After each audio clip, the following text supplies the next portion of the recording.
beautiful people? Welcome to the channel that is empowering you with the knowledge to help you build generational wealth. I'm gonna help you make that shmoney. Just kidding. But I do provide the financial education that we do not learn in high school. And today I'm going to tackle a subject that is talked about so much, but never really explained. What is the first thing that you think about when you hear people talking about investing or making investments? The stock market, right? Or maybe cryptocurrency at this point, because that's all that I'm hearing about lately. Or maybe even real estate. I think it's safe to say that the top 3 topics when it comes to investing is the stock market, crypto, and real estate. But what if I told you that doesn't even scratch the surface? The definition of invest is to purchase something that offers a potential profit, to use or devote your time for the purpose of achieving something. Pop quiz: should you devote years of your time to a relationship that is not achieving anything, going anywhere, or providing any profit? The answer would be no for all of you still considering it.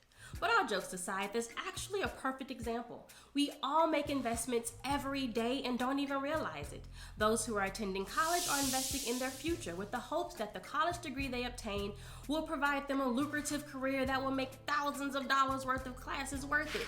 You invest in your kids, and if you're not able to make what I consider traditional investments in the stock market for them or a college savings plan, you can invest in their future in other ways. If you pay for them to learn an instrument or participate in a sport, the time and money that you invest in them for that could be teaching them a skill or talent that will prove profitable for them in the future. What about those who invest in their dreams, starting that business?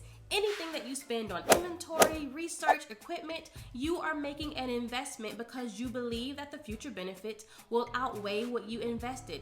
And it doesn't even have to be your business. You can invest in someone else's plan, be a silent partner, but a partner nevertheless, that owns a percentage of both the business and the profits made. This is a super quick overview of what investing really means. I just don't want you to think that if you're not investing in the stock market that you're failing at life. Every dollar that you put into yourself, your business, your kids, your marriage, anything that has the potential of a future payout or benefit is an investment.